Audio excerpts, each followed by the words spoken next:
Hi ladies. So I'm going to take you through the putting specialty thread over a fishing line to do Serger jewelry, and I'm also going to show you the step, the very important step that I was missing when I tried to show you during last month's Serger Club. So this will make things a lot easier and a lot more self-explanatory for you. So just to refresh your memory, I have the 12 weight spaghetti thread in the upper looper here. And I found that it went through quite easily without even needing to do a thread cradle.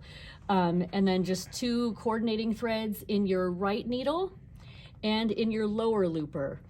And you're going to set up your machine for the 3-thread rolled hem, which is stitch number 8.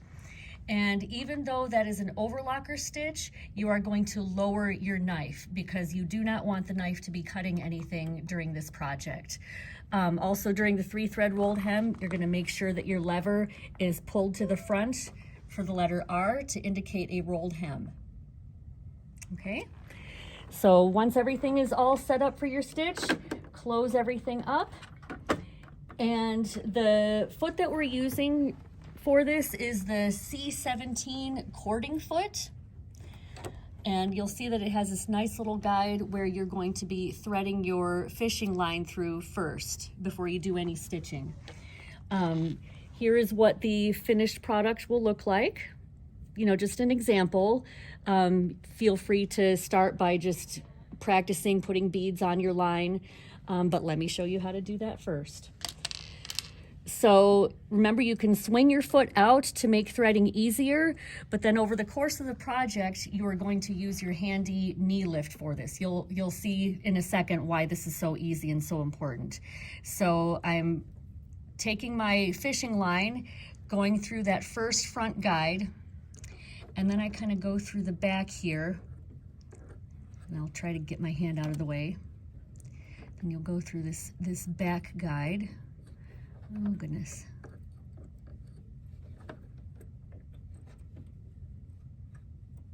There we go. Okay, and so then you'll put your foot back in position. You'll want to leave yourself a few inches of plain fishing line when you're getting ready to cover it with the thread. So I'm pulling my threads to the back here. I will lower my foot. Okay. And now, while holding onto the fishing line, you're going to want to make sure to do this. Otherwise, if you're holding the other end here, you're just going to end up pulling it right out of your stitches, and that's not what you want. So here I'm going to go ahead and start stitching. Oh, you came out, didn't you? Oh, it came out. There we go. Okay. Okay, I'll start stitching. Oh, it's going has to burp at me first. All right, now I'm holding on to my fishing line, and here we go.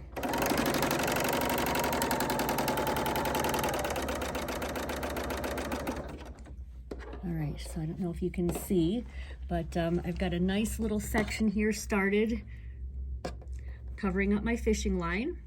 And now this is where you're going to start adding some beads, and this is the step that I had missed. While you're doing this, you are supposed to unthread the fishing line from your foot. Otherwise, it is impossible to add beads to what you're doing. So I'm going to carefully unthread my foot. And it might help to, oh, you know what? You can't do that if your needle is down.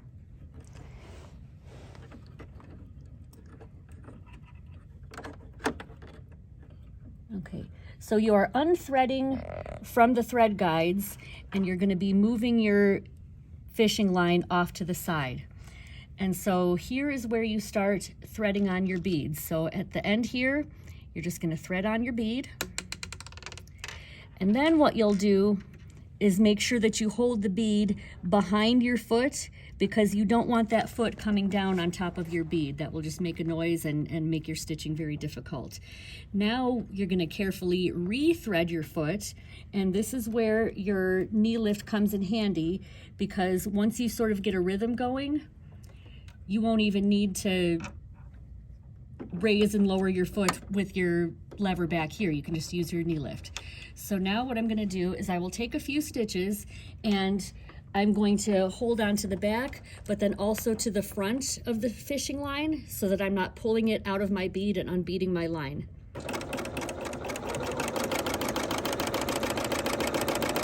Okay, so then after you go for a little bit, you're going to pull both ends of your fishing line to pull that line taut. Here, I'll use my knee lift.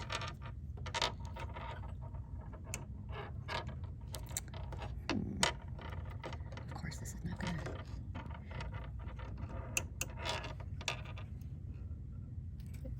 Did that work? Yeah, there we go. So that pulled the line taut so that it is hidden within your thread for the most part. And so then I'm going to continue stitching down just for a little bit. You can decide how close together or far apart you want to space your beads. And now here's what I'm going to do. I'm going to use my knee lift right here to raise my foot, carefully unthread. It gets a lot easier the more you do this. Moving my fishing line off to the side. And you can even add more than one bead per loop. So I'm going to put 3 on just to sort of make it look neat. Okay, so there's 1, there's 2, and here's 3. And just like with the 1 bead, I'm going to hold it behind the foot so that the foot does not come down on it. And then keeping my foot raised with my knee lift, I'm going to carefully go back in and re-thread my foot. And see how much easier it was this time around by using the knee lift. I'm going to lower it again. Hold my front thread so I don't pull it out. Stitch a little ways longer. And then I'm going to go back over here and pull my fishing line taut to hide that. There you go. And see, now the beads are threaded on there nicely, and for the most part, the fishing line is hidden. And now you can just keep on going and thread to your little heart's content.